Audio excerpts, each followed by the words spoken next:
Eminent historians तो हमारे पास थी, फिर एमिनेंट हिस्टोरियंस लिखने की आवश्यकता क्यों पड़ी? It's time that we start calling them what they actually are. They are distorted. They are distorted and distorted like anything. आप हिस्टोरियंस को चैलेंज करने के लिए how are you well equipped? जो आज भी बोल रहे हैं कि I am not trained and I don't have the absolute training about that. Are they actually trained enough? The Silk Road. China created a myth that there was something called Silk Road, a road which connected China with Europe. No, there was nothing called Silk Road. Time capsule दफनाया गया इंदिरा गांधी द्वारा और उनके जाने के बाद वो निकाला गया। टाइम कैप्सूल दशकों और सदियों बाद ये कैप्सूल खराब नहीं होगा और इसके भीतर की जानकारी जस की तस रहेगी।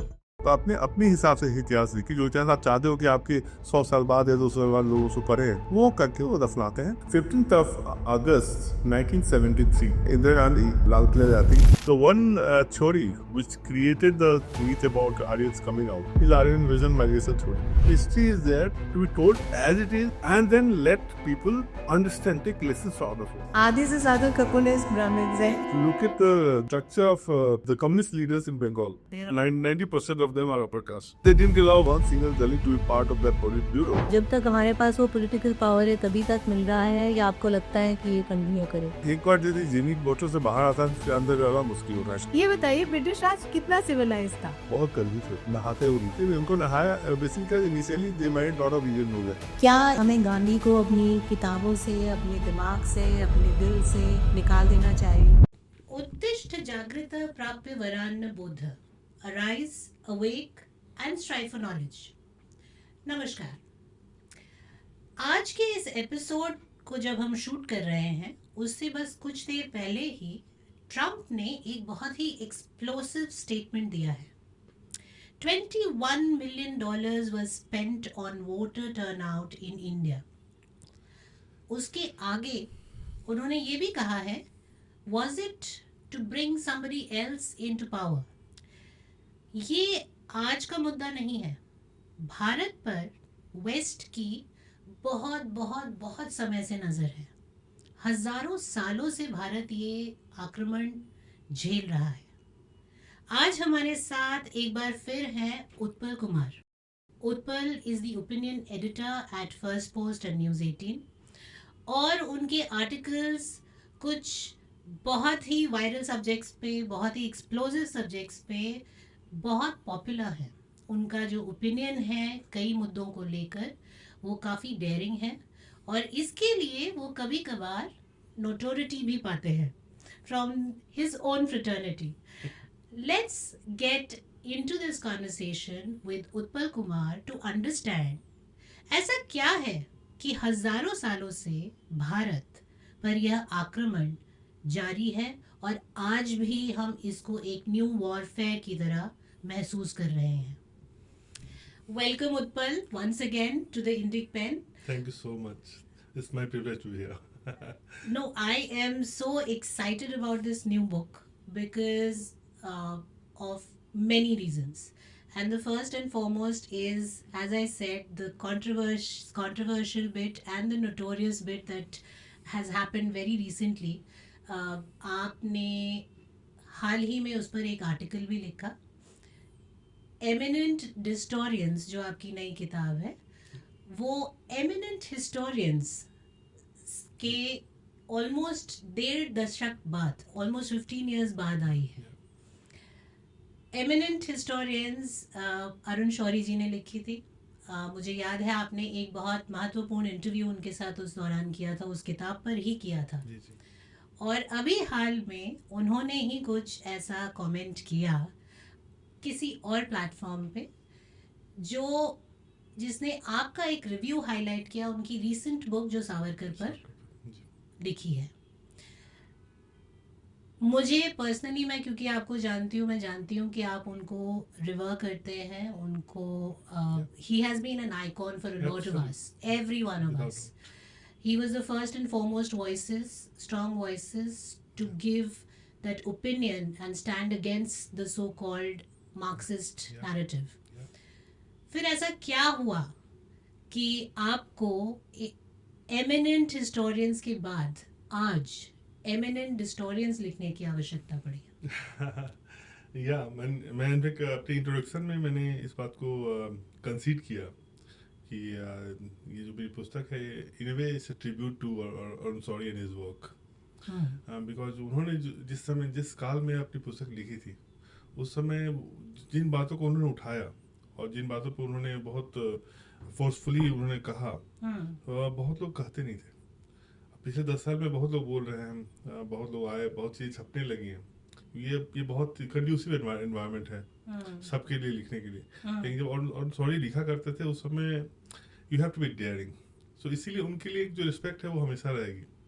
और उन्होंने जो काम किया है यानी वो he was like a mountain man, you know. He did things which were impossible at that time to even think about. Of course, yeah. So but वही है कि things change, people change, views change. और आज उनकी जो विचारधारा है वो somehow उनकी अपनी जो उन्होंने अपना एक बनाया था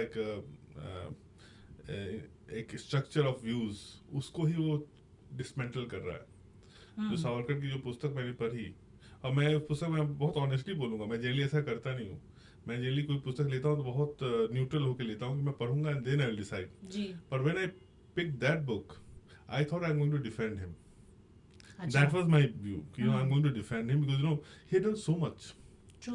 एंड बहुत एक natural सा reaction है, especially for someone you've really loved. And also I knew that today whatever most of us are, also because of him or people like him, like Sitaram Goyal ji and people who worked at that time, it's precisely their hard work and उनकी जो तपस्या थी, उसकी वजह से आज हम जो कुछ कर पा रहे हैं उसको हम डिनाई नहीं कर सकते। इसलिए जब मैंने पहली बार वो पुस्तक उठाई, मेरा रीजन वही था कि I am going to defend him, which is not right, I am considering it and that was not a very honest thing to do, but मैंने कोशिश वही में थी कि मैं इसे लूंगा and I will defend because he done so much. And till midway पुस्तक जो है शुरुआत में सावरकर के प्रति थोड़ी सी सिंपैथेटिक है, लेकिन उसके बाद फर्स्ट चैप्टर के बाद से वो कंप्लीटली हॉस्टाइल हो जाती है। लेकिन फिर भी जो उन्होंने पॉइंट उठाई थी वो उन्होंने फैक्चुअल उठाई थी। सावरकर ने जो लिखा था, जो बोला था, जो कहा था, जो जिया था अपनी जिंदगी, उस पे उन्होंने और उन्होंने कोई गलत डिपिक्शन नहीं की थी। तो मेरा तब तक उनका जो व्यू था कि मैं इस बुक को मैं एकदम सिंपैथेटिक ही लिखूंगा। पर मैं जब सेकेंड हाफ में पहुंचा और जब वो मराठा इतिहास और भारत के इतिहास पे जब उन्होंने उस पर अपनी टिप्पणियां देनी शुरू की, तब समहाउ मैं धीरे धीरे मेरा जो सिंपैथेटिक व्यू था वो सिंपैथी हटना शुरू हुआ। एंड जो होते हैं ना जो द फाइनल जो एकदम जो प्रहार होता है वो उस पुस्तक का लास्ट वर्ड था, जहाँ अरुण शौरी लिखते हैं कि इफ हिंदुइज्म को बचाना है तो उसको हिंदुत्व से अलग करना पड़ेगा।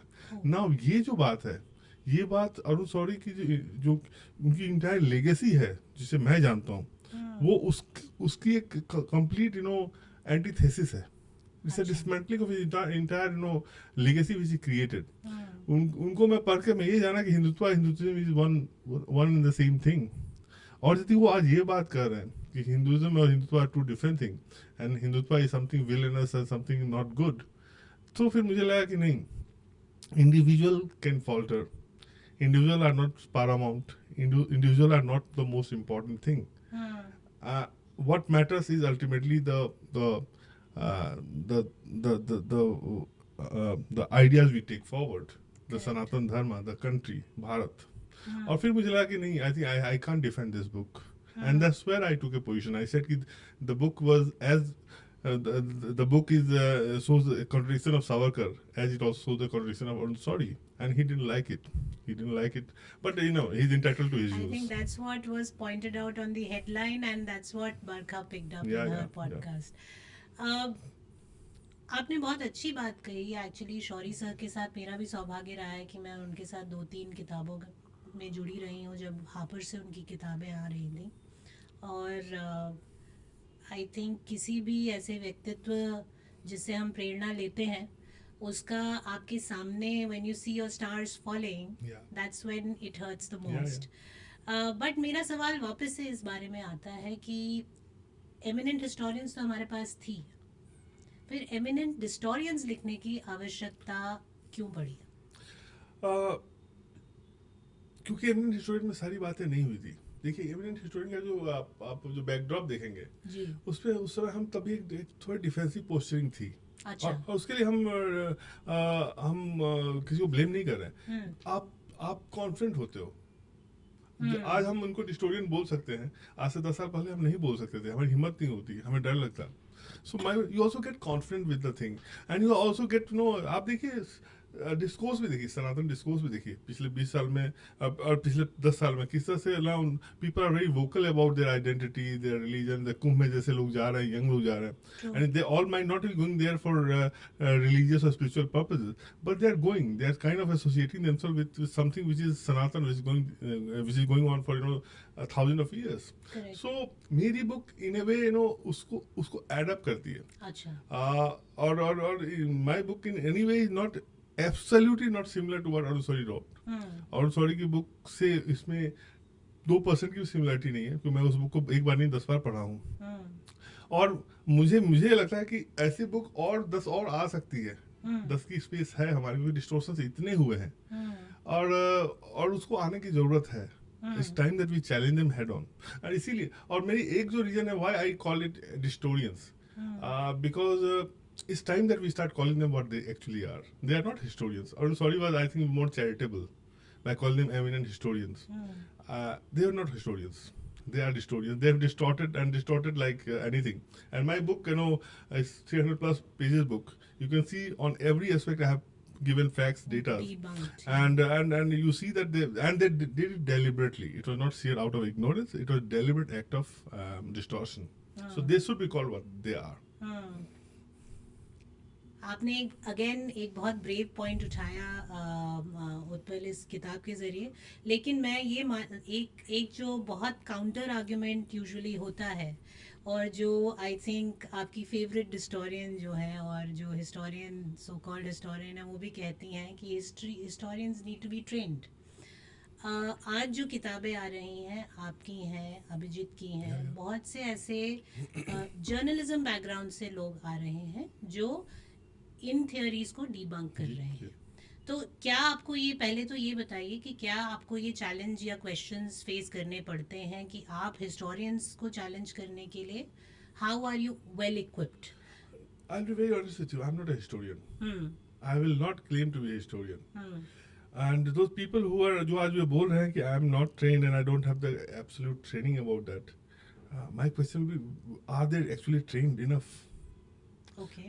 My hero in historiography is Jodhar Sarkar, and by his standards, even Romila Thapa is not a historian. उनकी historiography की जो ट्रेनिंग की रजिस्ट्री थी, ये थी कि if you want to study and research medieval India, you need to know all the languages which were prevalent in that time. Romila Thapa doesn't know Sanskrit, but she is an eminent historian. So no one questioned. So, but I'm saying that I'm not a historian. All I want to do is I want to bring the awareness that all is not well in history part. It's time that we correct it, because history is not just about past. History is also about how we are going to act now and react in future. And I'll give one simple example, how history affects you. As a child, I still remember, I have a very vivid memory about my childhood, social sciences class. And हमें बताया जाता था कि हिमालय जो पहाड़ है, हिमालय पहाड़ की वजह से देखिए हमें 2 बहुत इम्पोर्टेंट फायदा हुए हैं, बेनिफिट्स हुए। एक, वो जो साइबेरिया से ठंडी हवाएं आती थी, वो उससे हम बच जाते हैं, वेरी गुड। एंड दूसरा कारण है, जितने भी फॉरेन अटैक्स थे उससे हम बच जाते हैं। Now what does this say, कि we as a people are so weak कि हिमालय नहीं होता तो हमें कोई आके हमें काट मार के चला जाता। Is that a fact? एक बच्चे, रीडिंग एज ए चाइल्ड, एक बच्चे के माइंड में आप बता रहे हो you are not even competent enough, you are not strong enough, you are not vigorous enough to even defend yourself. You need a Himalayas to do that. And that's what I'm saying. And so as a child, you are born, you are given that training, your dose that you can't do anything. तुमसे ना हो पाएगा. Well, that thing needs to, and this is the work of a historian. As a child, we need to know that we can do anything. And when I'm saying that, I'm not creating history like China creates history. I'll again give you an example for that. The Silk Road. Silk Road, China created a myth that there was something called Silk Road, a road which connected China with Europe. And that myth is so strong that most of us will say, but yes, he's right. No, there was nothing called Silk Road. There were no road per se. There were no trade happening from China to Europe. Seriously? Yes, but there are books being It's written. still there in the history This books? is yes, but this is what myth is. That's why we need to challenge it. And China got so much benefit out of this myth. The fact is that there are not even roads there. At times they were just like पगडंडियां होती है ना वैसी थी. And a myth was created in 18th century. It's 18th century myth. There are some of the Western scholars have brought that out. It's not something I am bringing it out, but this is there. Someone needs to bring it out. What was that route then? That was a Sutra route. Sutra road.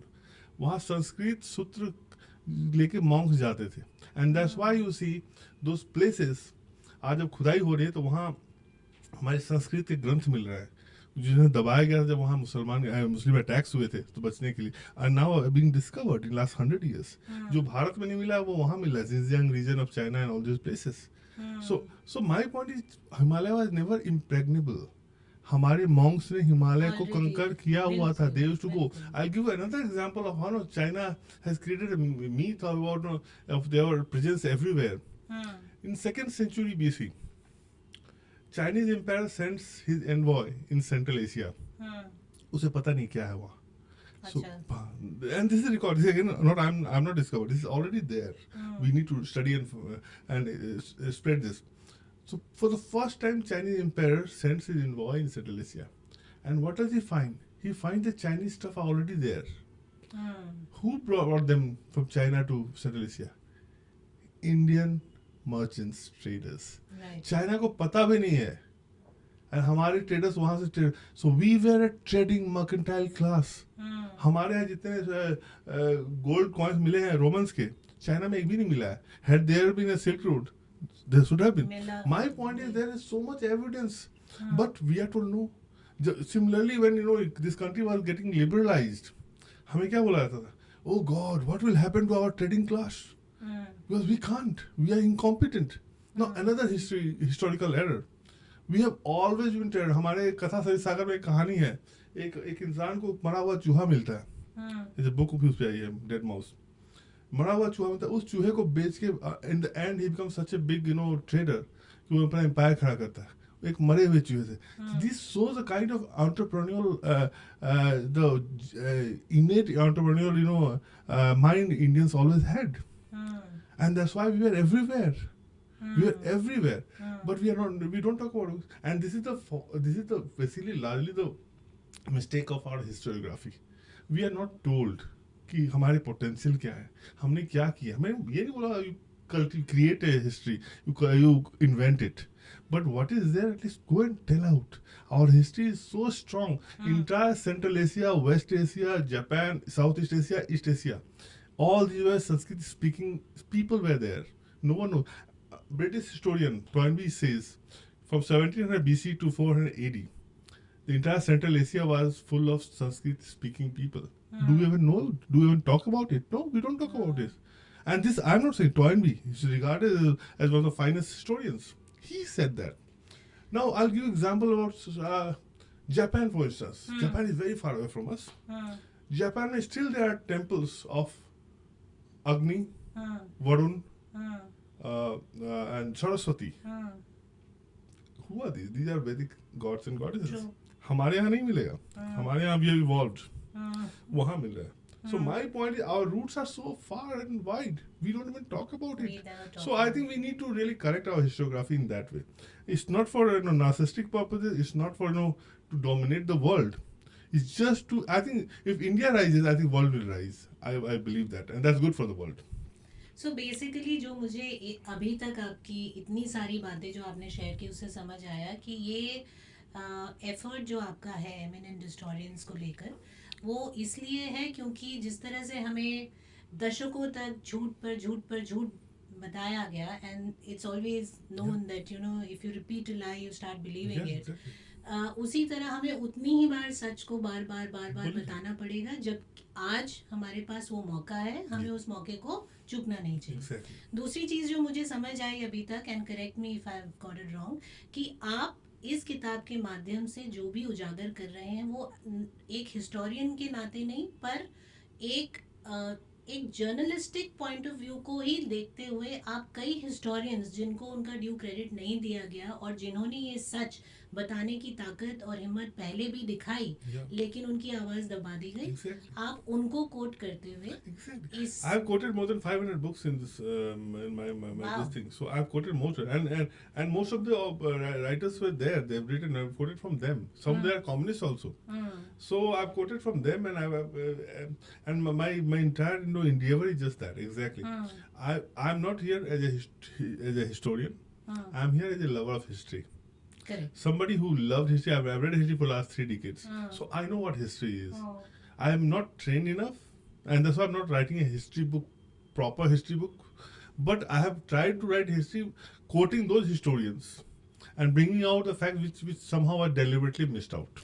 And I think वो बहुत evident है, जो आपके articles follow करते हैं, जो इस किताब को जिन्होंने पढ़ा है, दे विल फाइंड दैट जो एक आई होनी चाहिए इन चीज़ों को बताने की, वो कई बार एज अ हिस्टोरियन आप उतना अच्छा नहीं बता पाते हैं जितना आप as an external Right. Lover of history बता पाते हैं। आपने बहुत सी बातें इस किताब में डिबंक की हैं। आर्यन इन्वेजन थ्योरी पे बात की है आपने, मुगलों के और मराठाओं के ऊपर बात की है, लेकिन इन सबसे पहले ऊपर एक चीज़ जो मैंने इस किताब में शुरुआत में ही पढ़ी और मैं आपसे पूछना चाहती हूँ, और आप मुझे इस बारे, भले ही it's not related to as much to the rest of the book, but it's a very important aspect, और वो है आपका जो टाइम मशीन दफनाई गई, Time capsule, इन yeah. टाइम कैप्सूल दफनाया गया इंदिरा गांधी द्वारा, और उनके जाने के बाद वो निकाला, ये क्या है? I was blown out of my mind. मैंने कभी सुना ही नहीं था कि ऐसी कुछ बात थी। In fact, there is no record right now with government of India. But Also. is it true? Yeah, it is true. There is a time capsule. Yes, What there is was. it? There was. See, I'll start from the from what happened later. So in 2013, one of well-known activist, she reached out to the HRD minister. At that time it was called HRD minister, not education ministry. HRD ministry. And उनसे पूछा कि अच्छा time capsule पे मुझे वो data चाहिए. You can ask nowadays, RTI डाल के। RTI डाल के. हाँ। तो उन्हें बताया कि नहीं हमारे पास कोई डेटा नहीं है. अच्छा। So there is no official data. Now it's all legend. There is just 2 books about which I mentioned, one in Hindi and one in English, which mention about that time capsule saga. And such an important thing. No, there is no mention. And that's what I'm saying. How ecosystem works. And इन चीज़ों को कैसे दबाई जा सकती है. You can learn from here. So just 2 books mentions. In fact, जो English book है वो largely हिंदी पे ही कोट करके बनी हुई है. अच्छा। So, according to those books, 15th of August 1973, Okay. another book says 1975. अच्छा। So either of the 2 dates, 15 अगस्त में इंदिरा गांधी लाल किला जाती हैं और एक टाइम कैप्सूल होता है बेसिकली जिसमें आप कुछ लिख के दफना देते हैं. अच्छा। बच्चे भी आजकल बहुत खेलते हैं. The idea is that, and it happens everywhere. All people who want to create the narrative अच्छा। for future, they do हाँ, that. हाँ। So टाइम कैप्सूल में क्या होता है, आपको आपने अपने हिसाब से इतिहास लिखी, जो इतिहास आप चाहते हो कि आपके 100 साल बाद या 200 साल बाद लोग उसको पढ़ें और ठीक है। आपकी बात रहे, वो करके वो दफनाते हैं और वहाँ दफना के छोड़ देते हैं. Now whenever in future somebody digs out and they'll find this and they'll say, oh wow. Look, for example, importance आपको देखो, टाइम कैप्सूल आपको समझना है तो आपको अशोक को देखना पड़ेगा. अच्छा। अशोक जो सम्राट थे, अशोक को हम भूल चुके थे. 1815 से पहले इस देश में अशोक के बारे में कोई नहीं जानता था. Is it? या अशोक को एक्सीडेंटली प्रिंसेप जो थे, ब्रिटिश ऑफिशियल थे, उन्होंने एक्सीडेंटली फाइंड आउट किया उनके रॉक एडिक्ट से. उनकी रॉक एडिक्ट में दी गई, ब्राह्मी लिपि में लिखी हुई थी. अब रॉक एडिक्ट क्योंकि मिटाई नहीं जा सकती थी, it's like time capsule in some way you can say. तो वो मिल गई एंड वो देवनाम पिया प्रियदर्शी, अच्छा ये कौन है भाई. सो फिर 20 साल लगे उसको सॉर्ट आउट करने में, फिर लगा ये तो अशोक है जिसका वर्णन पुराणों में भी है. बट हमारे अपने ट्रेडिशन में अशोक को महान नहीं माना जाता. अच्छा। Ashok was never great according to our tradition. अच्छा। He was very cruel. और आप देखें तो उनकी जो उदारता है उसको बनाई गई है, इट्स क्रिएटेड, इट इन्वेंटेड. और अब चूंकि नए रिसर्च बता रहे हैं और वो फैक्चुअल है, उनके डॉक्यूमेंट पे डॉक्यूमेंटेड है वो, कि जैसे एक मीथ हमें बताया जाता है अशोक के बारे में कि अशोक ने कलिंग की युद्ध की और 1.5 लाख लोग मर गए और वो इतना दुखी हुआ कि वो कन्वर्ट हो गया, बुद्धिस्ट हो गया. Reality is just opposite. Correct. He was always a Buddhist he was a Buddhist when he attacked Kalinga. तो ये कोई जो उसका मतलब बेचारे का आत्मा वो हो गया, बौद्ध बन गया, वो झूठ था, वो क्रिएट किया गया था generally like PR exercise. And Ashok was good with that PR exercise.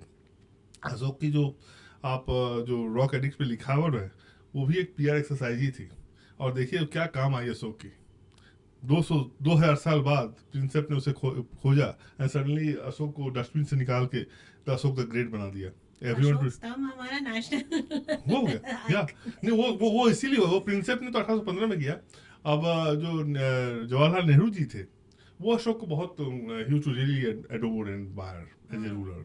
He wanted to craft imitate him as a अच्छा। सो उन्होंने अपनी जो अपनी डॉटर इंदिरा गांधी जो अपनी चिट्ठियां लिखते थे उसमें एक चिट्ठी में अशोक का बहुत लंबा वर्णन है और बहुत ही मतलब ग्लोरियस वे में प्रेजेंट किया। तो इसी थी अशोक को फिर आजादी के बाद भी स्थापित किया गया as a ideal ruler, the great ruler, and जो कि that was not a fact. But मैं अन्यथा भटक गया। सो ये टाइम कैप्सूल भी इस तरह से जिस तरह अशोक के काम आया, इंदिरा गांधी चाहती थी आज से 200 साल बाद या 1000 साल बाद जब भी वो खुदेगा तो लोग वहां पढ़ेंगे जो इंदिरा गांधी की इतिहास होगी। और वो 3000 शब्दों की इतिहास थी और 3000 शब्दों में सिर्फ नेहरू जी और इंदिरा गांधी के बारे में ही लिखा हुआ था कि उन्होंने कैसे देश के बारे में कमाल किया है, how good they were. Even Mahatma Gandhi के बारे में कोई वर्णन ही नहीं है, एक बार नाम भी नहीं है महात्मा गांधी वहाँ एग्जिस्ट करते थे। मतलब आज से पहले 2000 साल बाद यदि टाइम कैप्सूल कोई पढ़ता तो बोलता है अच्छा ये देश में बस इंदिरा थी और चाचा नेहरू थे और कोई नहीं था। सो ये this is how you pervert a history and distort a history. So ये करके उन्होंने दबा दिया। अब एज थिंग्स वुड बी, उस समय तो उनको लगा नहीं कि उनकी सरकार जाएगी। 47 से लेके 75 तक उनकी सरकार थी और एक बार भी वो बाहर नहीं हुए। लेकिन इमरजेंसी आया और फिर जनता पार्टी आ गई। तो जनता पार्टी 77 में आई। 77 दिसंबर में जनता पार्टी के जो एजुकेशन मिनिस्टर थे वो लाल किला जाते हैं और उसे खुदवा के निकलवा देते हैं। सो ये खुदवा, अब कहानी यही खत्म नहीं होती। अच्छा ये जो 3000 शब्दों का जो इतिहास किसने लिखा था ये बड़ी इंटरेस्टिंग है। अच्छा। इसके जो मेन जो प्रोटोगनिस्ट थे, जो मेन उसके एक्टर थे, जिन्होंने इस काम को आगे बढ़ाया था, वो प्रोफेसर एस गोपाल थे। अच्छा। वो बहुत बड़े हिस्टोरियन माने जाते थे उस समय। उन्होंने नेहरू पे 4 या 5 वॉल्यूम की उन्होंने बायोग्राफी लिखी है जिसको ऑथोरिटेटिव बायोग्राफी बोली जाती है बिकॉज इज वेरी फेवरेबल। वो इकोसिस्टम वाला चेक करता, वेरी फेवरेबल टू नेहरू। तो वो बेसिकली नेहरू के क्लब के मेंबर थे। तो उन्होंने 3000 शब्दों में वो इतिहास लिखवाई थी। और जब खुदाई होकर बाहर आती है तो एस गोपाल ने एक इंटरव्यू में एक लिंक करके एक मैगजीन थी उसको इंटरव्यू बोलते हैं कि this was not right to either bury it or to dig it out. So the person जिसने खुद ही सारा काम करवाया वो जब इंदिरा गांधी जब बाहर हो गई तब वो मॉरल हाई ग्राउंड लेके बोलते हैं कि नहीं यार ऐसा तो होना नहीं चाहिए, सो बैड, आप ऐसे इतिहास को कैसे लिखवा सकते हो, दबा सकते हो और आप निकलवाते भी क्यों हो। और नेक्स्ट लाइन वो बोलते हैं, वो मैंने पुस्तक कोट किया, नेक्स्ट लाइन वो बोलते हैं जहां वो इंदिरा गांधी गवर्नमेंट को फास्टेस्ट गवर्नमेंट बोलते हैं ना। पूरी जिंदगी आपने इंदिरा गांधी और नेहरू जी के रहमो करम पे आप जिंदा रहे और गुणगान गाते गए। जैसे उनकी सरकार बाहर गई आपने सडनली अपना जो आइडियोलॉजिकल पोस्टिंग आपने मॉरल हाई ग्राउंड ले लिया कि नहीं ये तो डिक्टेटोरियल है और उन्हें जनता पार्टी को उन्होंने फासिस्ट बोला। सो ये जो basically that's why I put the story in the first in the very beginning because you know ये अपने आप में दिखाता है कि the true nature of India's historians कि वो no they always have the cake and they always try to eat it also. So and it was running from top to bottom. Yeah. In fact उनके साथ जब वो interview दे रहे थे link को तो उनके साथ एक और बहुत बड़े हिस्टोरियन खड़े थे और इंडोर्स करते उनकी बात को, वो थे Bipin Chandra. Bipin Chandra was one of the tallest of course और उनके साथ थे। और बिपिन चंद्रा की यदि आप पुस्तक पढ़ेंगे तो उनकी एक पुस्तक है इंडिया आफ्टर इंडिपेंडेंस और उस पुस्तक में उन्होंने इमरजेंसी को भी सपोर्ट किया है। सपोर्ट इनफैक्ट उन्होंने ब्लेम किया है जयप्रकाश नारायण को और ये कहा कि उन्होंने एनार्किस्ट इन्होंने इतनी मूवमेंट बना दी कि इंदिरा के पास कोई ऑप्शन नहीं था और इंदिरा नहीं करती तो देश एनार्की के गर्त में चला जाता। अच्छा। सो इस तरह का डिफेंस, इसको तो इंटेलेक्चुअल आप डिफेंस दे रहे हो इंदिरा गांधी के जो भी करप्ट मेजर्स है। लेकिन जैसे इंदिरा गांधी बाहर होती है तो दूसरी साइड में खड़े होकर आप मॉरल हाई ग्राउंड भी ले लेते हो। ये तो आज भी आप देख रहे हैं बहुत से ऐसे लोग हैं जो मोदी के थर्ड टाइम पावर, पहले सेकंड टाइम तक आई थिंक थोड़ा बहुत फिर भी ऑन द फेंस थे, अब तो बिल्कुल सडनली ऐसे लगता है कि जैसे हमेशा से मोदी लवर रहे हो।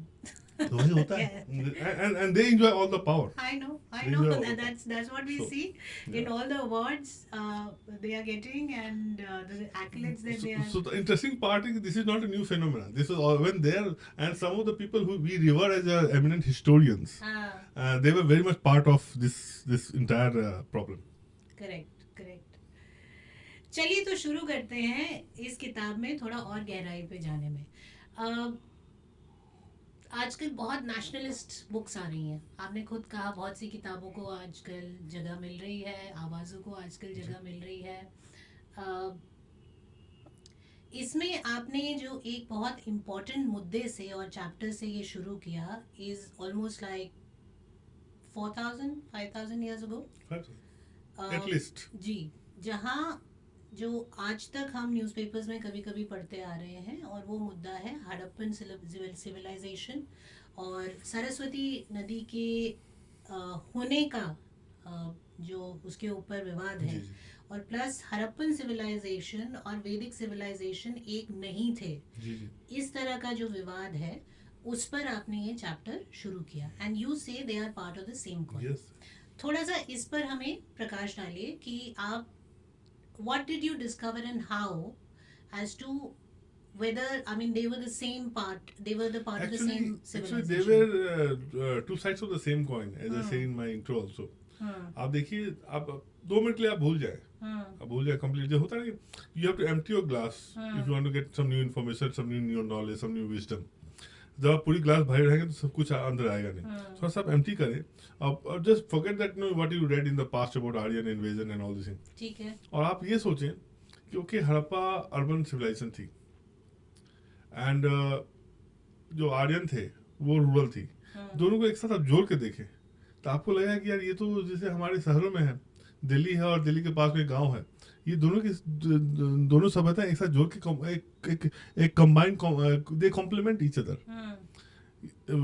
इनकी जैसे आर्यंस फॉर इंस्टेंस इलिटरेट हैं, नॉमेड हैं, जो उनके बारे में बोला जाता है, लेकिन उनके पास लैंग्वेज इतनी अच्छी कैसे है कि सोफिस्टिकेटेड। तो आप इसको कनेक्ट करेंगे कि नहीं भाई they were part of the same Harappan ecosystem itself, and that's why it is. So we are seeing basically the half, हम ब्लाइंडर से देख रहे हैं इसलिए हमें समझ में नहीं आ रहा। जब दोनों को जोड़ देंगे तो हमें समझ में आया कि चूंकि they were part of the one whole thing, that's why they also have as magnificent, as philosophical, as deeply scholarly work as Vedas are there or Upanishads are there. So ये बस मैं आपको बोला कि how you can just think about it, तो आपको लगेगा कि दोनों they can be one and the same, and but to just explore it further, the one theory which created the myth about Aryans coming out is Aryan invasion migration theory. Now in our literature, see, you need to have evidences, literary हो, archaeological हो, scientific हो, ये तीन ही होगा evidence. Correct. So there is no literary evidence of that. Not one single evidence in our Vedic literature or any other literature which says that we came from outside. एक पे भी नहीं है, which is unique. So in fact हमारी वेद ऋग्वेदा में for instance और हमारे पुराण में ये वर्णन है कि यहाँ से लोग बाहर गए, आउट ऑफ इंडिया माइग्रेशन की बात होती है, लेकिन इंडिया की बात नहीं होती। जैसे दसरा का युद्ध होता है, बैटल ऑफ 10 किंग्स, उसमें Sudas fights 10 other kings and he defeats all the 10 kings. So जब वो 10 साल जब हार जाते हैं, so some of them they leave the India territory, जो geographical territory, and they go to Central Asia and all this places and settle there. So ये हमारे पे लिखा हुआ है, हमारे पे एक भी नहीं है कि हम यहाँ आए हैं। Now this is unique. आप यदि किसी भी आप सिविलाइजेशन में किसी सोसाइटी के बारे में आप देखेंगे तो आपको ये पता चलेगा कि कितनी भी वो कमजोर सोसाइटी हो, कितनी प्रताड़ित हो, कितनी भी मतलब उनको हिस्ट्री से दूर किया गया हो, वो अपनी जो होमलैंड है ना उसको कभी भूलते नहीं है। They always remember, like you always remember that you are from Uttarakhand, you will never forget that. और आप देखिए हिस्टोरिकली जितने भी लोग आप अभी आप देखेंगे, उनसे आप बात करें या उनके इतिहास देखें तो उनमें वर्णन है। जैसे जोरोस्ट्रियंस भारत आए 7वीं शताब्दी में आए, दे स्टिल रिमेम्बर कहाँ से आए, कहाँ पहली बार भारत में लैंड किए, किस राजा ने उन्हें प्राश्रय दिया, कैसे दिया, क्या किया। नॉट जस्ट दैट, आप जब ईरानियन लिटरेचर पढ़ेंगे, पुरानी वाली अवेस्ता वाली, अवेस्ता की जो अवेस्ता एंड वैदिक दे आर कंटेम्पररी, तो अवेस्ता में भी वर्णन है कि Iran is not their original homeland, they came from India. ये अवेस्ता का जो ग्रंथ है उसमें है, जिन अवेस्ता में बोलते हैं कि इंडिया इज आवर होमलैंड। और भी दूसरे भी आप जितने भी आप वो अक्रॉस वर्ल्ड सोसाइटीज और कम्युनिटीज और की बात करेंगे, they always remember their migration. Bharat ही है यहाँ कि हम हमेशा बोलते हैं कि this is our homeland, this is our पुण्यभूमि, दिस इज आवर जन्मभूमि, दिस इज आवर कर्मभूमि, एवरीथिंग इंडिया ही है, हमें बाहर से लेना नहीं है। तो एक हो गया। तो बट आर्कियोलॉजिकली तो लिटरेरी, चलिए लिटरेरी मैं मानती नहीं, मैं आर्कियोलॉजिकली आ रहा हूँ, I am coming to archaeologically. Now archaeologically is even the weaker point, that's why I am coming. Archaeologically see they started, say that कि घोड़े वैदिक उसमें थे, लेकिन हड़प्पन उसमें कहीं सिविलाइजेशन में I am glad you talk about horse का मैंने वर्णन किया है, horse and lions the important. No, archaeologically देखिए, आर्कियोलॉजिकली तो वो ही मानते हैं कि उनका वीक है। They started the theory with Aryan invasion theory. अच्छा, so why did they go from invasion to migration? Because they could not find one single piece of archaeology giving the evidence that there was any invasion. अच्छा, उनको एक भी नहीं मिल पाया। So this very politely, including Romila Thapar, now talks about Aryan invasion and not Aryan migration and not about invasion. हाँ. So invasion को उन्होंने भी बड़ी कर दिया, उनको आर्कियोलॉजी में कुछ मिला नहीं। So now they have, at least now they concede that भैया आए तो बाहर से हैं, लेकिन वो इन्वेजन नहीं था, माइग्रेशन था। एंड लेकिन माइग्रेशन का भी जब आर्कियोलॉजिकल नहीं मिलता, then what you know what they say, and this all this big ones are saying, Romila Thapar and all these people, they are saying yes, they migrated, but they migrated in small patches, small numbers. Okay. So इतने कम लोग आए कि आपके गांव से 10 लोग आ गए, so 10 लोग आए तो सारी रिकॉर्ड क्या मिलेगा, नहीं मिला। 1000 आते, 20 आते तो मिलता। So now they have reduced that entire grand Aryan migration theory to this much, कि कुछ लोग आए, पैचेज में आए। Now interesting part है कि वो लोग, one, they were illiterate, nomad, warlike people जो घोड़े पे चलते थे, और लेकिन उनके पास संस्कृत बड़ी एडवांस लैंग्वेज थी। Now contradiction आप सब देखिए, फिर I accept everything. They come in patches. And they come face to face with a civilization which was 1,000 times advanced than them, called Harappan civilization, जिनकी टाउन प्लानिंग इतनी अच्छी थी कि 2000 साल बाद ग्रीस में वो चीज रिपीट हो पाया, 2000 साल बाद। जिनकी जो सिविक सिस्टम थी बहुत एडवांस थी, लाइफस्टाइल बहुत एडवांस थी, मर्केंटाइल एक्टिविटी बहुत आगे थे, वो पढ़े लिखे अर्बन थे वो, सब चीज में उनकी life like they were the Lutyens class वाले लोग थे।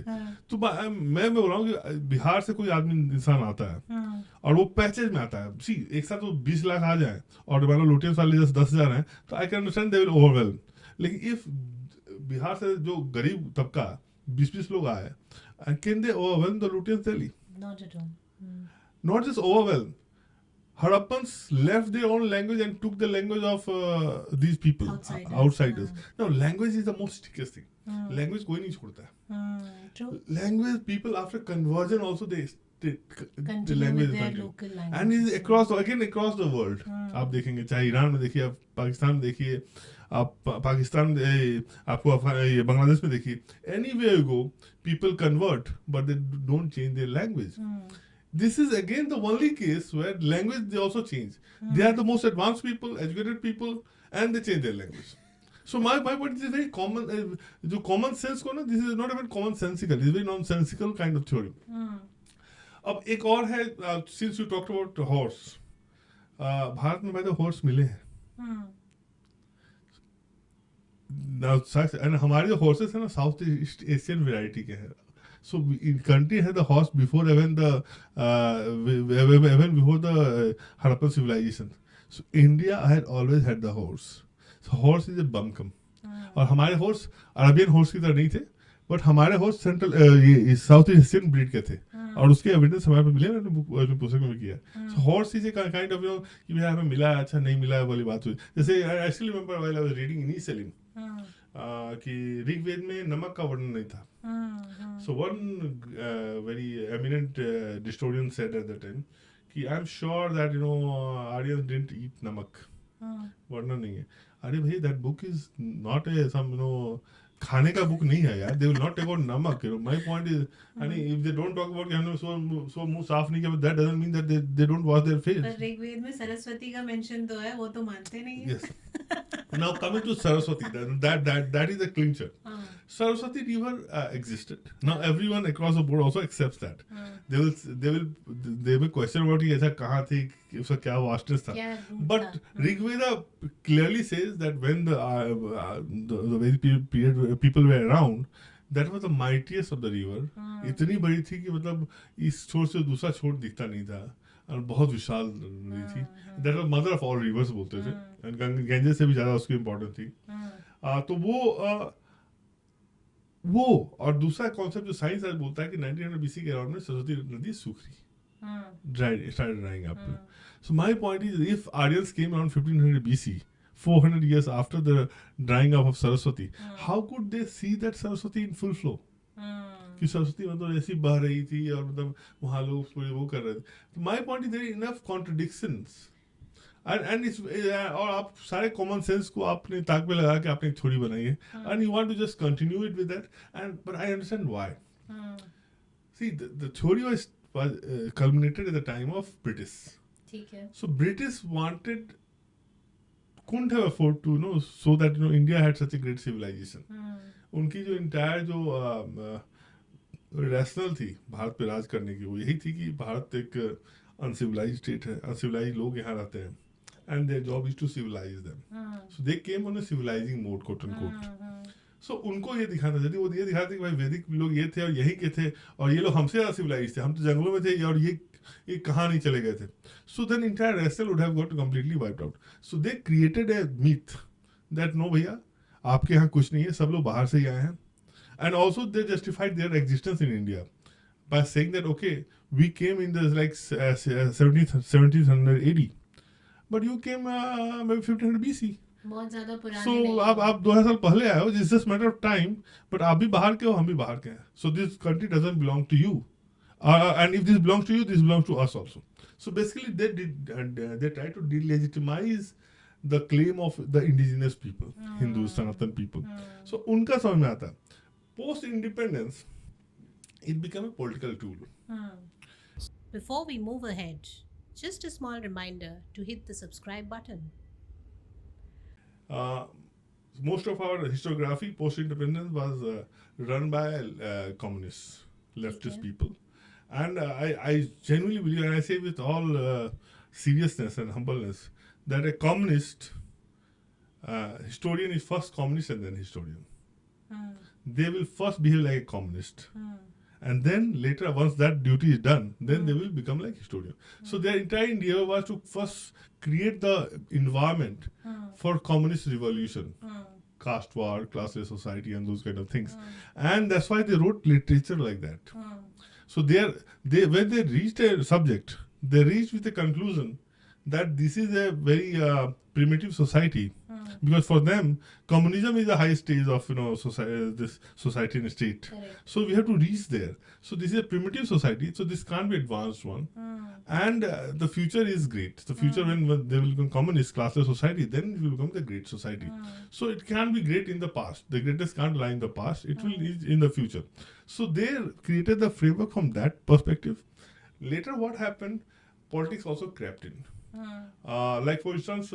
This is a great theory where livelihood of political parties like DMK actually thrives on that. Correct. You remove Aryan invasion, the entire rationale of existence goes away because they say हम Dravidian हैं, Dravidistan होना चाहिए, because you Aryans pushed us down.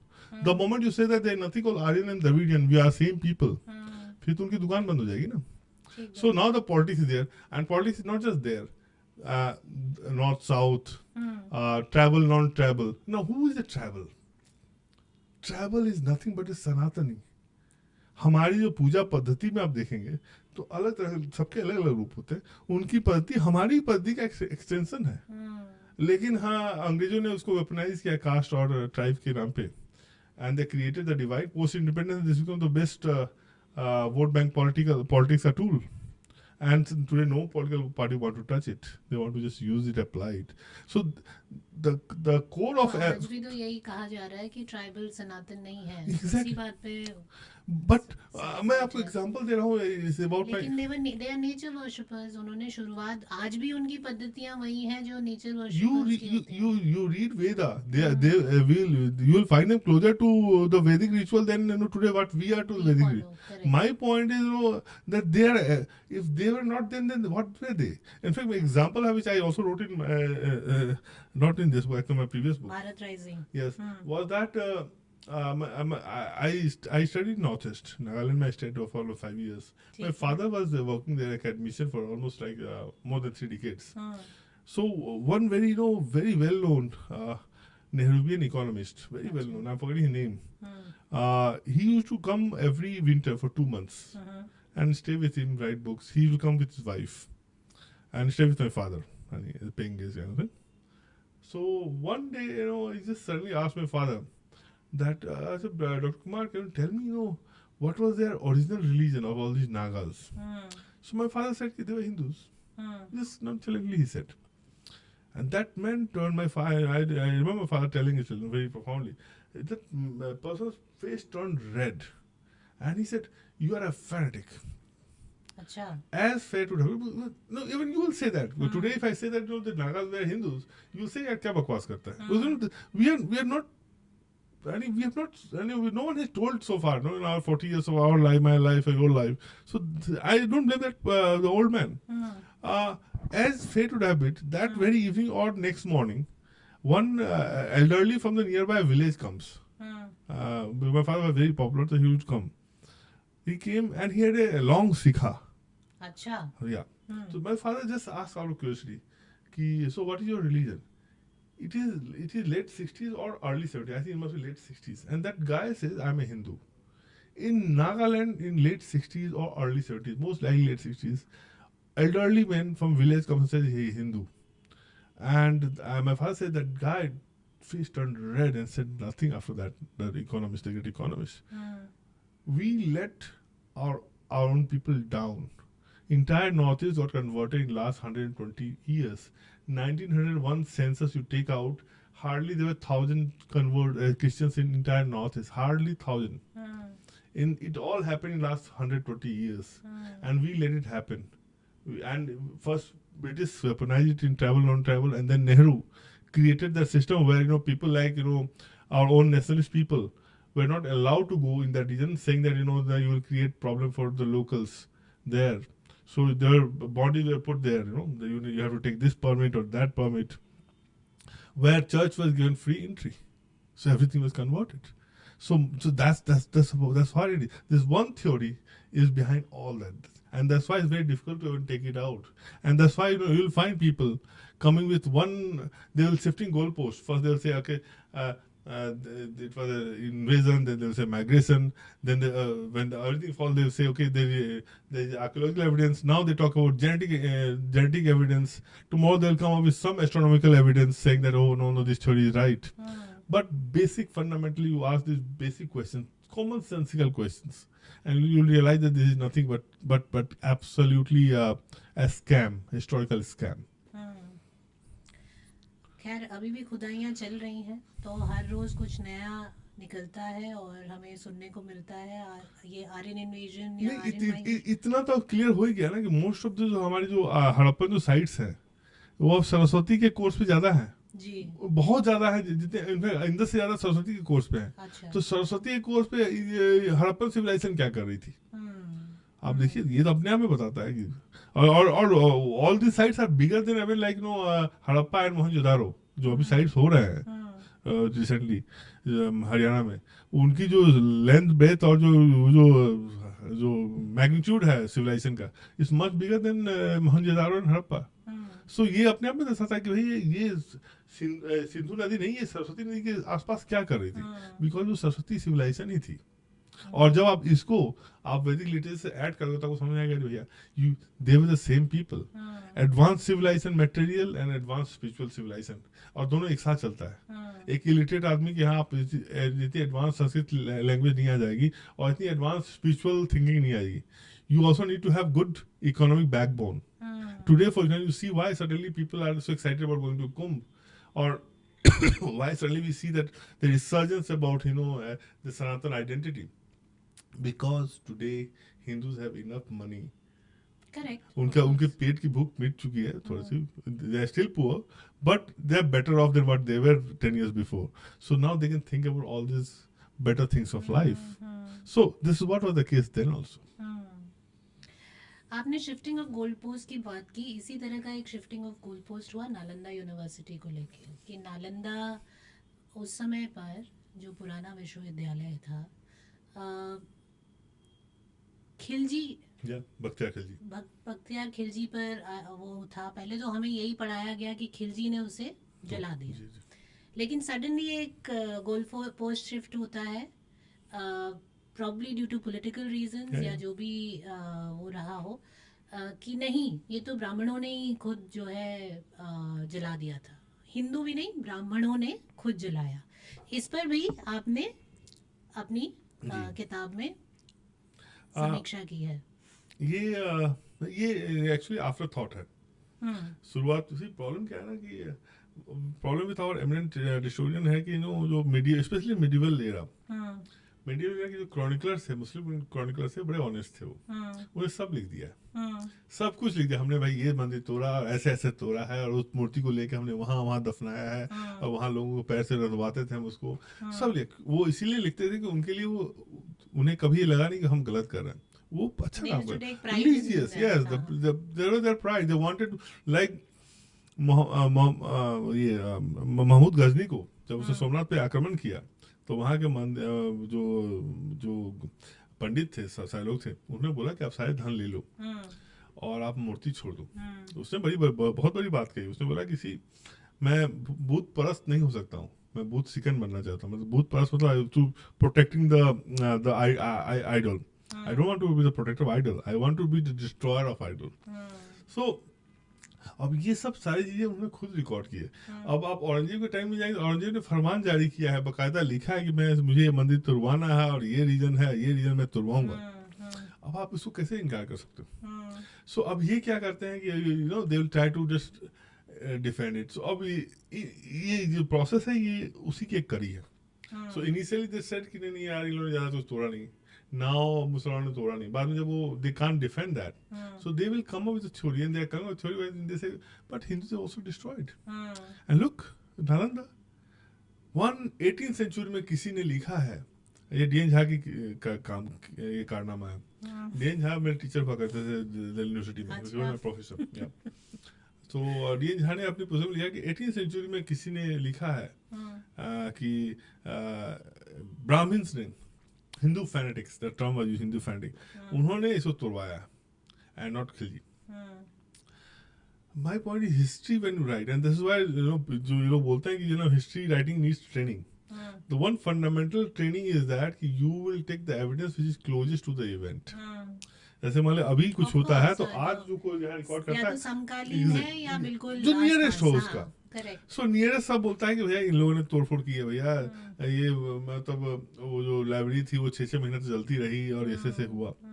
तो contemporary evidence is that 600 साल बाद कोई evidence बोलता है कि Brahmin said, and DN Jha very happily accept that, said no look Brahmins did that. So ये तो politics, this is politics as you said, this is nothing but politics, and this is also kind of thing we are trying to create a balance.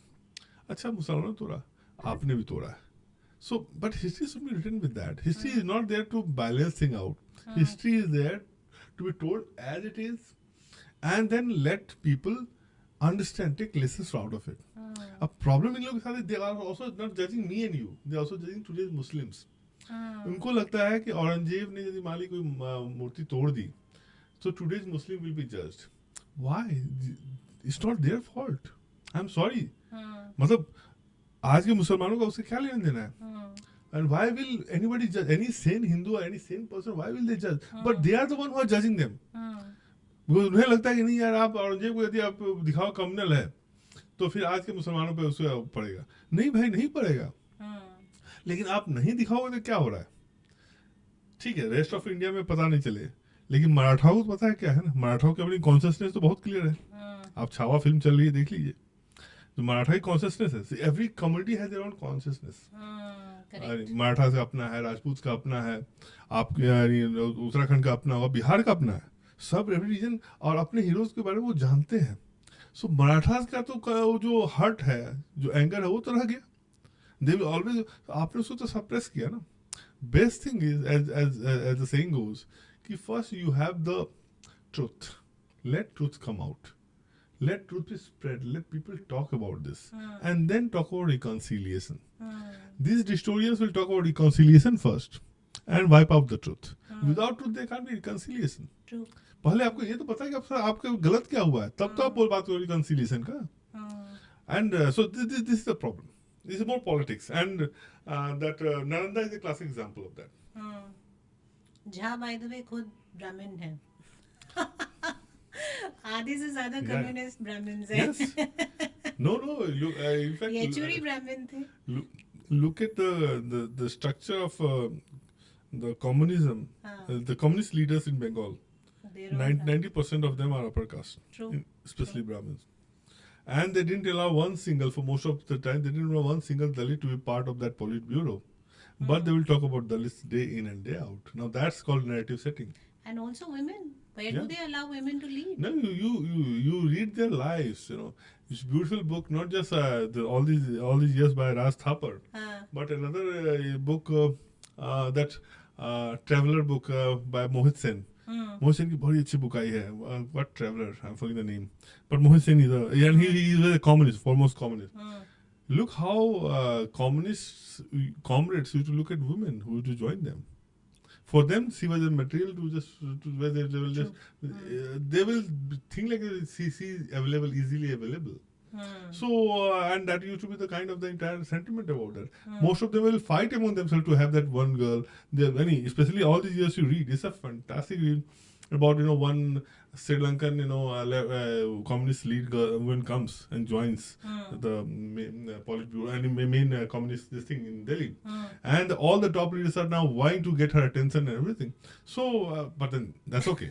I still don't have a problem with that's their personal life. What it reflects is कि सबसे ज़्यादा misogynistic, Yes. सबसे ज़्यादा Casteist. खुद communists होते हैं। Yes.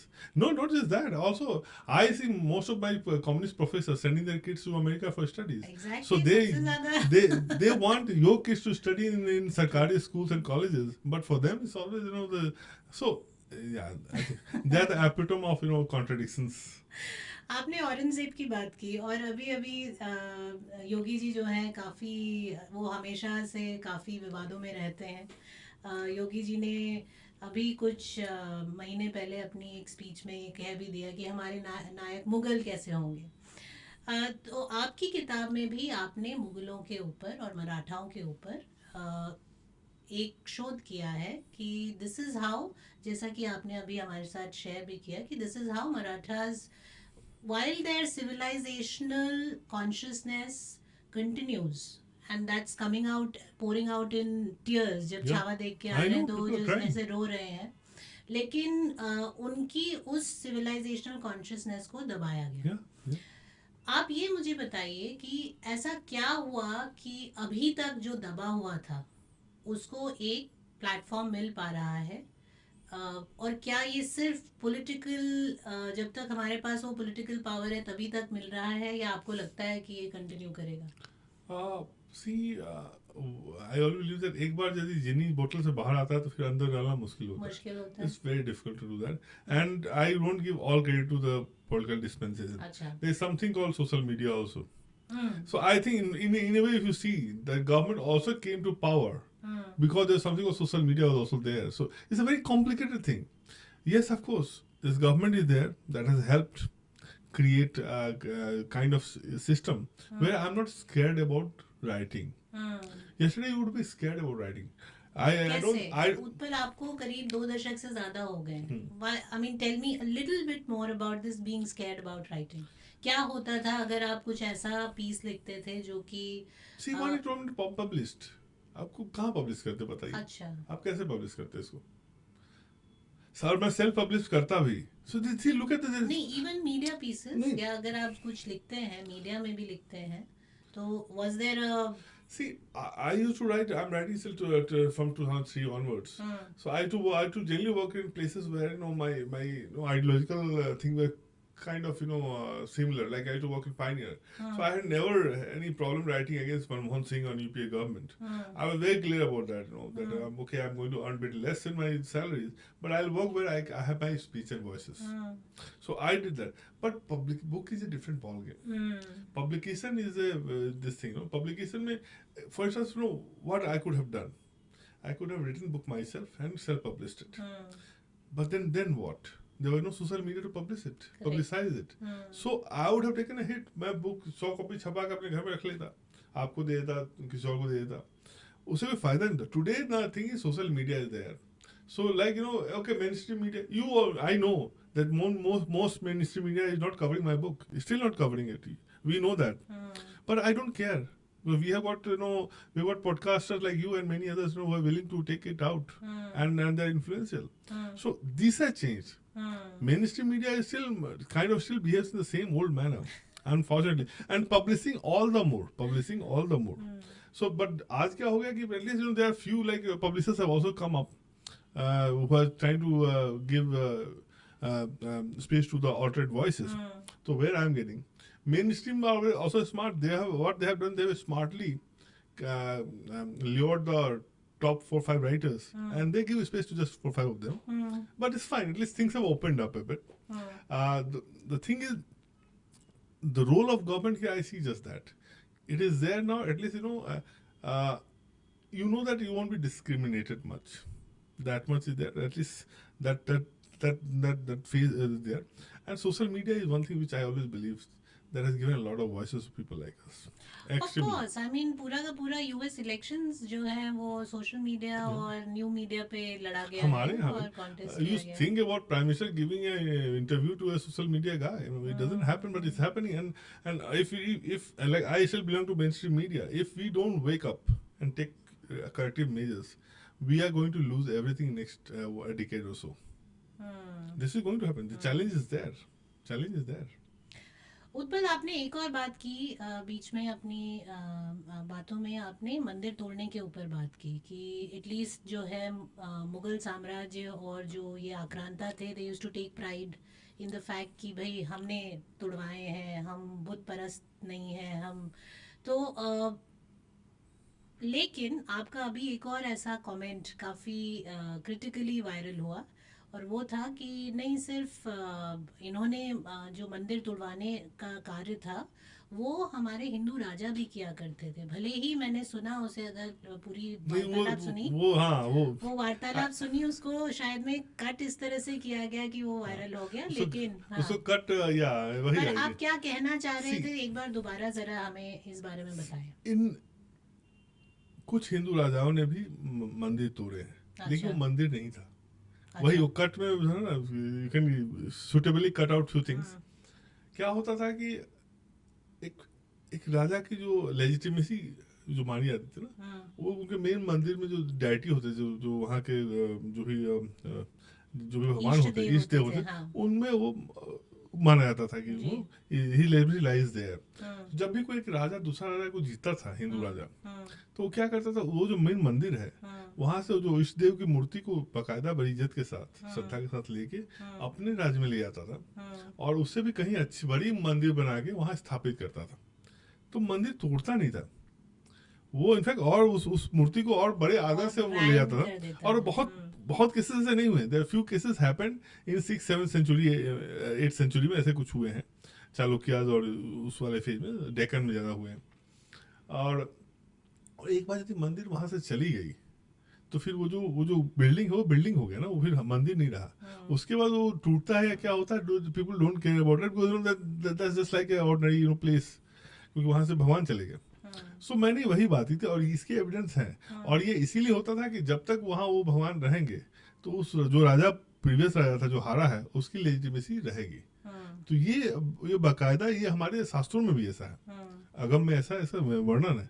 तो इसीलिए वो करते थे। अब हमारे जो हिस्टोरियन थे इसको अब ये डिटेल वो देंगे नहीं कि भाई मूर्ति नहीं तोड़ते थे, मूर्ति को इनफैक्ट स्थापित करते थे बड़े मंदिर में, और मूर्ति जाने के बाद फिर वो मंदिर रहा नहीं, वो बोलते थे मंदिर तोड़ दिया जी। सो अभी जो आप वायरल रील की बात कर रहे हैं उसमें उन्होंने हाफ कट करके आधी बातें बताई हैं, पर रियलिटी ये है कि मंदिर टूटता नहीं था, मंदिर नहीं टूटता था।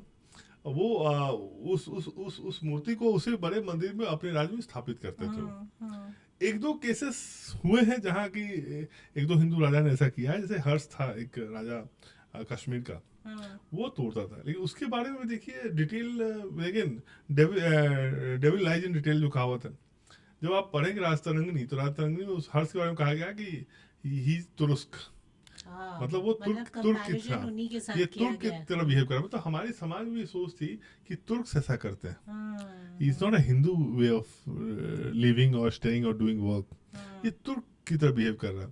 सो एक तो बेवकूफ तो समझ पैदा होते हैं ना, आज भी हैं बहुत से ऐसे। तो people do things which is not so funny. लोग अपने माँ बाप का खून कर देते हैं, तो can we say that we all do that?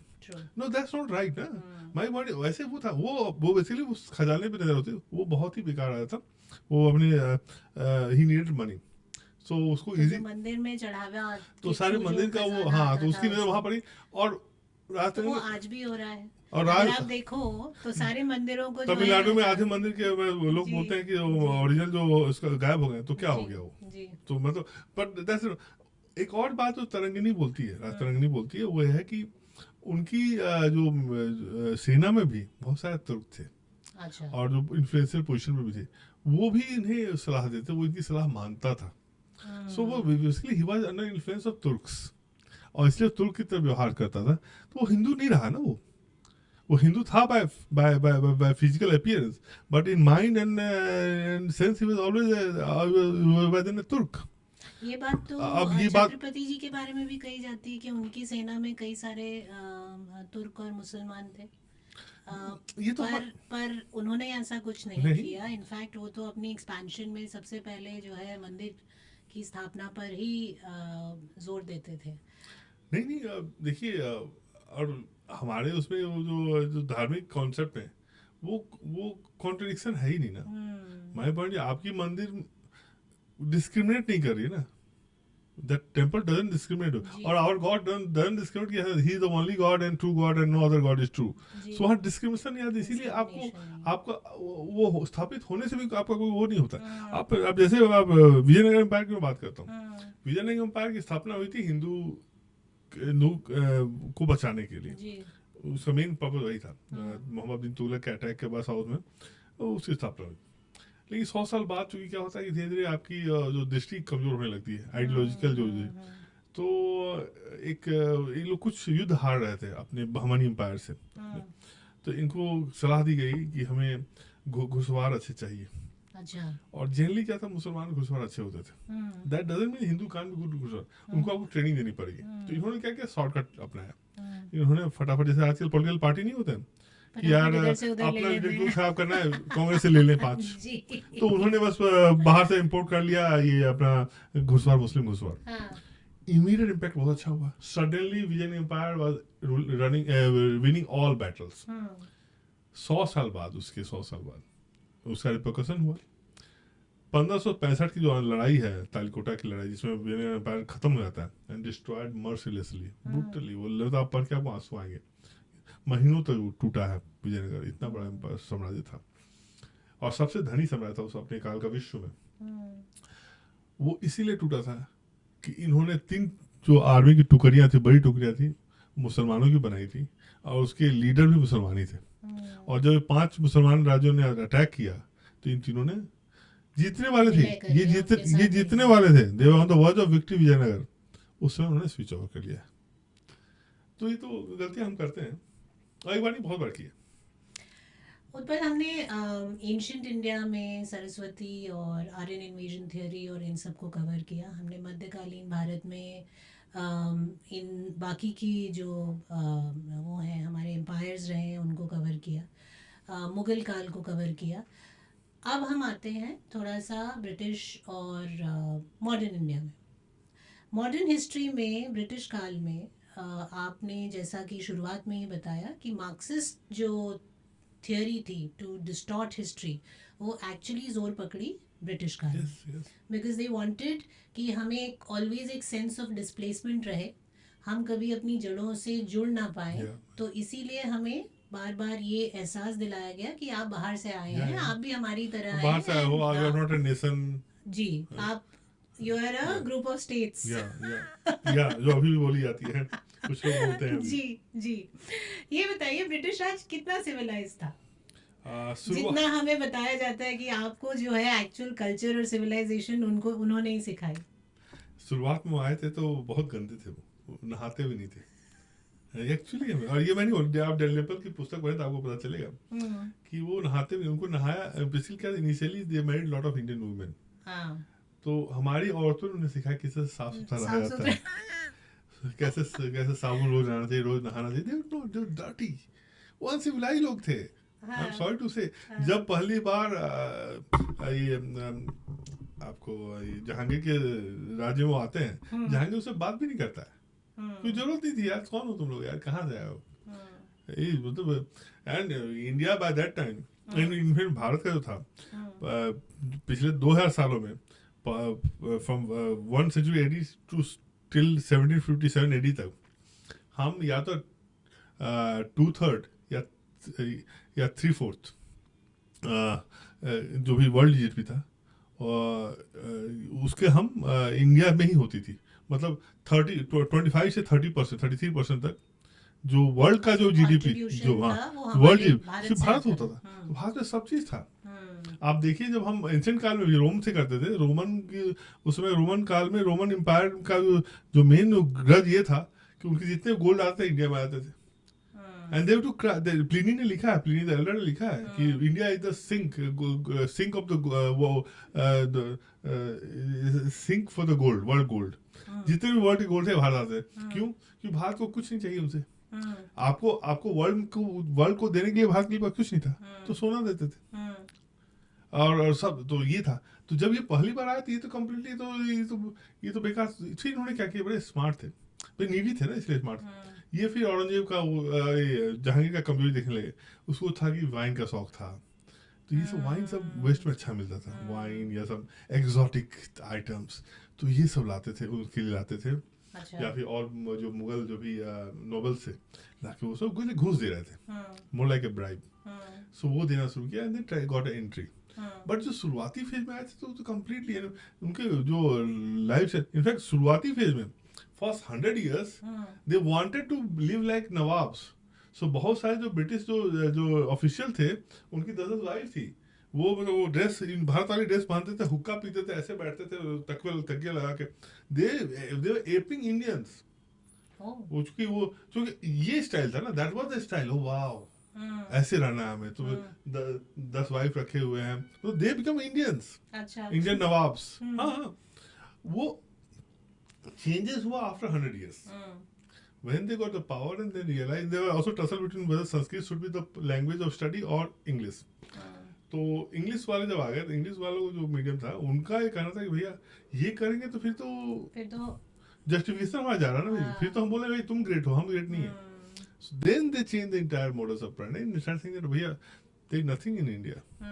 मतलब इनके टेक्स्ट में कुछ भी नहीं है, सब जंगली लोग हैं, अनपढ़ हैं, we are here to civilise them. So then they started changing it. But first 100 years they completed all of India. They in fact आप विलियम जोन्स के आप वो पढ़े, why these people were completely now reading and translating Vedas and everything, first initial part में, because they thought wow ये क्या है। So they wanted to connect with India. They said, "Oh नहीं, हम लोग भाई we are same culture, Latin and Sanskrit is same." So initial जो था, it was awe and amazement. So after then came saying, "नहीं, you can't be amazed with India. We have to just say that you guys are backward, illiterate, whatever." So वो afterthought आपको early 19th century से शुरू हो गया, 1813-14 से शुरू हो गया। And then बेंटिंग के टाइम में जो सती प्रथा वाली आपने सुनी है, and they created a complete from nothing. They created a हल्ला हो रहा है। से काफी चर्चा में है सती प्रथा। और Right. उस पे काफी अटैकिंग मोड पे है सोशल मीडिया. नहीं, वो होगा अभी. See, this is just the beginning. Right now, this society is waking up, and the society is also getting very proud of his identity. उसके नेगेटिव से होंगे कुछ, वो होंगे. कोई भी होता है, जैसे अब अमृत होता है तो उसका जहर भी तो निकला था. But largely it is very positive thing happening, and people are now really angry also, and very forcefully they want to also say that okay, we were a civilization which no other existed in the world. There were none like us. So वो phase आ रहा है, and the more economically we go stronger, I think both go together. The economically हम जैसे strong होंगे, I will see that our narrative will be there. So yeah. हमारे ही सामने उत्पल राजा राम मोहन रॉय, गांधी जी, नेहरू जी, सब ऐसे ऐसे जो आइकन्स क्रिएट किए थे, वो धीरे धीरे हमारे सामने डिस्ट्रॉय होते जा रहे हैं. आप इससे कितना कंफर्टेबल है? ठीक है, हर व्यक्ति में कुछ अच्छा कुछ बुरा होता है, उन्होंने कुछ गलतियां भी की हैं. गांधी एक सुपर ब्रांड है, वर्ल्ड वाइड बिकते हैं. ऐसा नहीं है कि हर बात उनमें गलत रही होगी. तो लेकिन जो ये एक्सट्रीम पोजीशंस आज के दौर में चल रही हैं, और आपने ये अपनी बुक में भी कोट किया है कि जी गांधीयन नैरेटिव जो यूज़ किया गया, उसके चलते हमें कई और हीरोज़ को का बलिदान देना पड़ा अपनी हिस्ट्री बुक्स में से. इस पर थोड़ा सा प्रकाश डालिए कि क्या ये जो हम अपनी आइडेंटिटी में जो प्राइड महसूस कर रहे हैं, और उसके चलते हमारे कई हीरोज़ हमारे जीवन काल में रहते रहते डिस्ट्रॉय हो रहे हैं, इसे हमें किस तरह से ऑब्जर्व करना चाहिए? और क्या इसका मतलब ये है कि हमें गांधी को अपनी किताबों से, अपने दिमाग से, अपने दिल से निकाल देना चाहिए? क्या नेहरू ने सब कुछ गलत किया, कुछ भी ठीक नहीं किया? क्या राजा राम मोहन रॉय वाकई that was a won't be puppet? right. That won't be right. You know, see, history में क्या होता है? History sometimes history is not just about all the good things. History में एक वो भी होता है कि example ऐसा होता है कि ये आप ना करें. History for lessons. If you completely take out Nehru, then what will happen to all the mistakes he did? He did all the mistakes, which we need to know that we shouldn't take that path. So Nehru को आपको out नहीं करना है. आपको many people से मुगल का chapter को कम कर दो. क्यों कम करना है boss? Keep it there, read it. History is there for lesson. उससे आपको सीख लेनी है. तो आप रखें सब. Negationism is not the way. Negationism is a way of I will say जैसे कम्युनिस्ट नाजी वे कि आपको कुछ हटा दो, बात ना करो. हम सब put everything on the table and talk openly. This is what Indic धार्मिक framework of dialogue, debate, discussion is.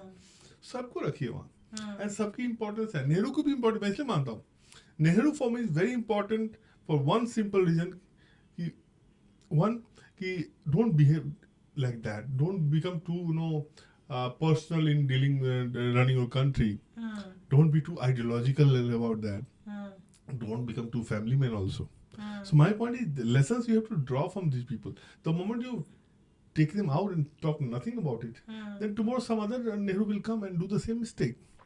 So that's why. But I believe that everyone has importance. Unfortunately, today's era, see, is fashionable. You are either with my way or highway वाली बात हो गई है. So आप you have to take position, otherwise you will be discarded या it's compromised है. It's very easy now, but ऐसा होता नहीं. In our framework, Gandhi has his importance. Gandhi has, if you throw out Gandhi from independence struggle, then there will be many loopholes there which you can't plug. Like I'll tell you some simple example. Gandhi had a lot of flaws, but आपको ये नहीं लगता है कि Subhash Bose could have realized it? Gandhi has all the flaws. Why was Subhash Bose working under Gandhi for so many years? He could have seen it. I'm sorry he was seen it. And he still adored Gandhi even in the 40s. There was something in Gandhi which people across board wanted to acknowledge and revere. Bhagat Singh worked under Gandhi. All the revolutionaries, Chandrasekhar Azad worked under Gandhi. But then what our history we are being told is an absolutely other side framework. We are told that this was all about Gandhi and nothing else. Problem is there. Gandhi played his role, but others also played their role. Correct. In fact, revolutionary role were even greater than Gandhian role. And I'm You very, mentioned it I'm in very your book as categorical. well. Ki revolutionaries used to take part in all the Gandhian movements also. Like when Gandhi was running his non-cooperation movement, people like Bhagat Singh and Chandrasekhar Azad were part of that non-cooperation movement. So it was not that all the revolutionaries said, "अच्छा हम party करते हैं जी, we have nothing to do. Let Gandhi done the so."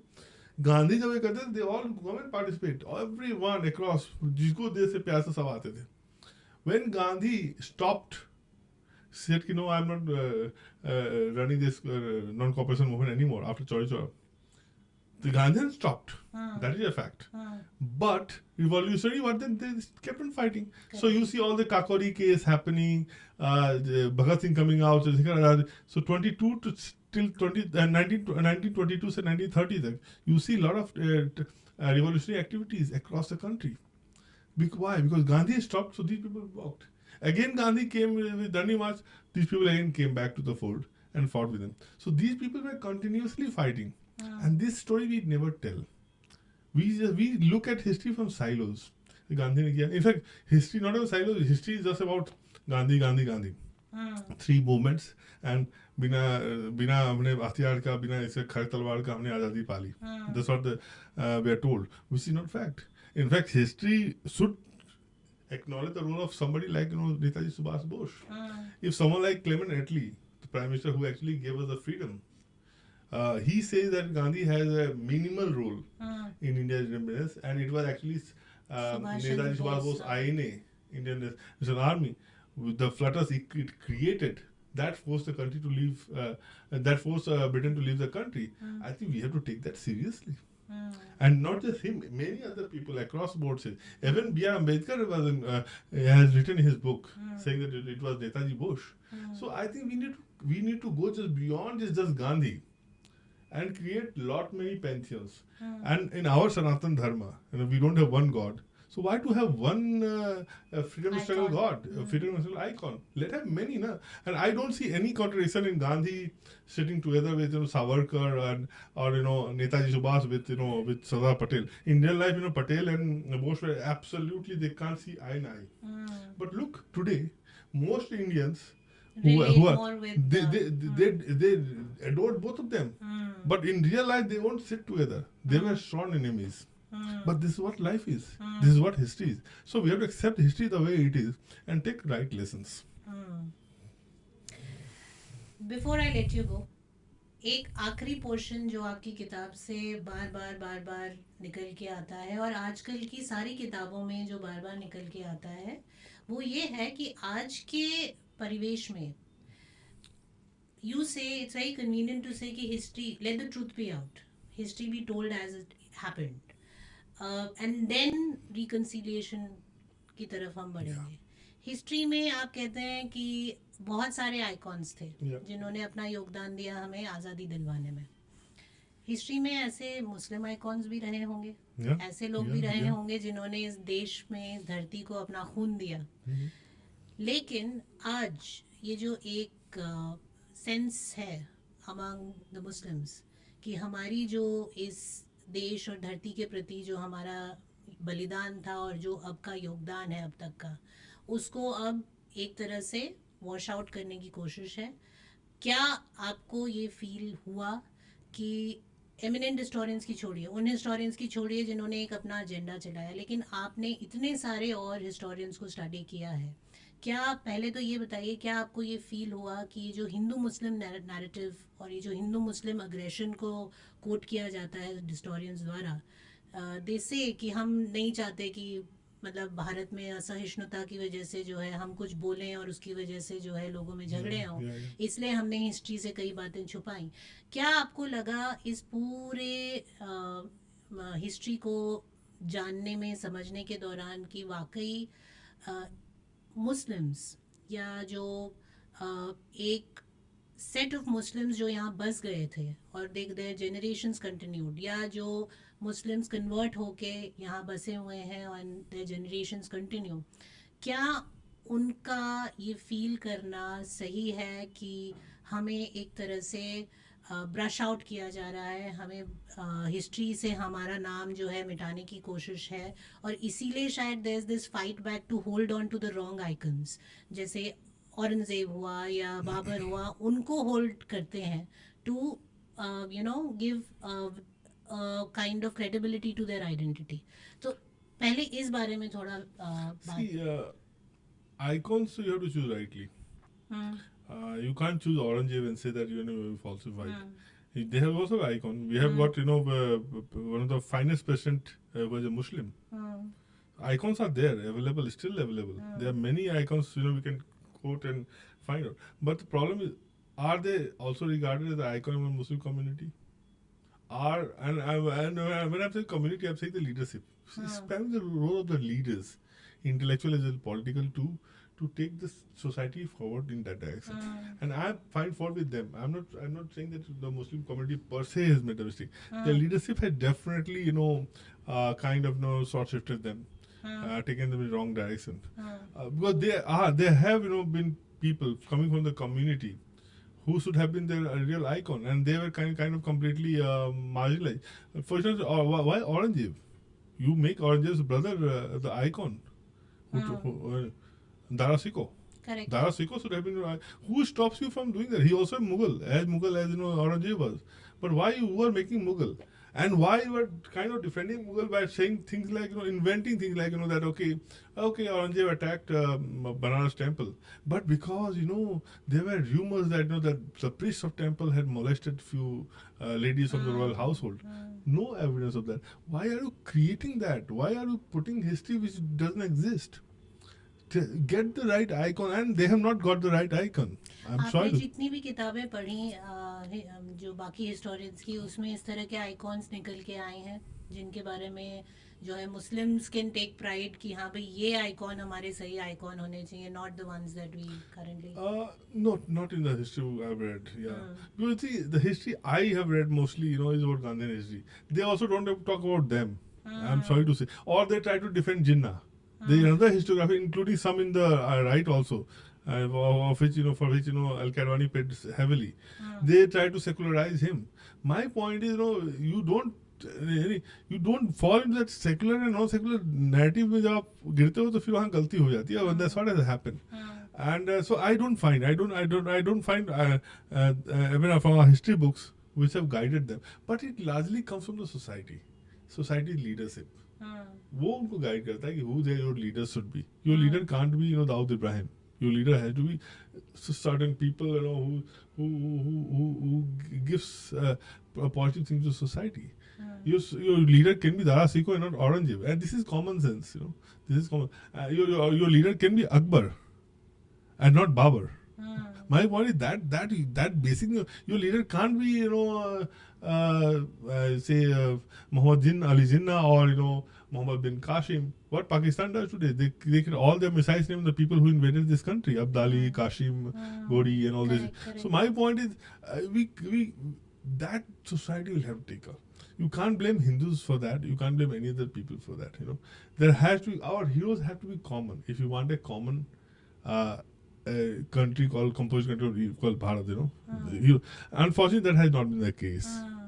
That is not. In fact, आप independence भी देखें तो Congress is what? Congress is largely a Hindu-led party. Whatever Gandhi says, whatever Nehru said, had Congress had any sense of presence and influence in the Muslim community, partition would have happened. True. They did everything. They made a Muslim the Congress president from 1940 to 45. Abul Kalam Azad was the Congress president. कुछ नहीं हुआ ना. 94% of the votes for partition, Muslim voted for partition of the country. Why? So my point is, somewhere down the line, the community, especially the leadership, will have to take a call. And unfortunately, in the name of vote bank politics in the last 70 years, this was further, and this mindset, separatist mindset, was further, inflamed and encouraged, because they thought this is easy way to, garner those votes. But ultimately, society is paying for that. They are by choosing wrong role models for them. They are being misled. So if we have to understand the Indian history better, कौन सी किताबें आप recommend करेंगे कि हमें पढ़नी चाहिए ताकि हम जो चीज़ें हमसे छुपाई गई या डिस्टॉर्ट की गई उनका सही सही आकलन करने में हम सक्षम हों? I'll still go with my old classical base, people like Rashi Bandar and Jodhana Sarkar. Because but read more people. My Achha. point is that जितना आप ज़्यादा पढ़ेंगे, you'll find loopholes in their writing also somewhere. But at least your basic जो framework है वो covered रहेगा. If you read someone like Jodhana Sarkar who is very thorough. Jodhana Sarkar का ये था कि मान लो if you're writing about a battle, Haldi Ghati battle का उन्होंने करना है. So he was one of few historians who would go to Haldi Ghati in his time, contemporary time. वहाँ बैठ जाएंगे किसी हिल पे और he will visualize अच्छा अकबर की आर्मी यहाँ थी, अब महाराणा प्रताप की वहाँ थी, कैसे लड़े होंगे, अच्छा ओके, अच्छा this is the pathway from where Maharana Pratap escaped. So person who has gone taken that much effort, who does this today's time? He used to do that. He used to go there. He used to learn all the language. That's why I'm saying that today, if somebody is saying that who is Pulkman writing a book on history, well, he doesn't have a training. My point is, most of these people who are questioning me will not even get the qualification from the kind of the criteria which Jodhana Sarkar put for being a historian. They will not qualify there. They will fail there. Jodhana Sarkar had put so many this thing, that you have to know the language. You should go there, and most of people don't even know the language. So I think reading those kind of people, Rashimandar, Jodhana Sarkar, and having the open mind. I always believe that that glass full of water will not take anything inside. Just throw some water out. Have some sense of this curiosity that okay, I'm still yet to know. The problem I find in today's generation, especially in places like Twitter and social media, everyone goes there to give the gyan. They all know everything. Nobody is so curious to know what happened. Yeah, and that's why I don't interact also. I know that everyone knows everything there. So no point talking there. So I think थोड़ा ज्ञान कम करके, I think if they read, they will know the truth. And I also feel the reason is कि कहीं ना कहीं हम जब कुछ पढ़ते हैं तो we get stuck in time. We don't realize that जो हुआ आज से 1000 साल पहले या 500 साल पहले, वो चाहे किसी भी पक्ष के लिए हो, अच्छे हो या बुरे पक्ष के लिए हो, वो उस समय हुआ. हम उससे मूव ऑन कर चुके हैं. Exactly. हमें वो समझना इसलिए ज़रूरी है because as a popular saying goes कि you should know history so as to never to repeat it. Yeah. लेकिन हमें उसमें फंस नहीं जाना है.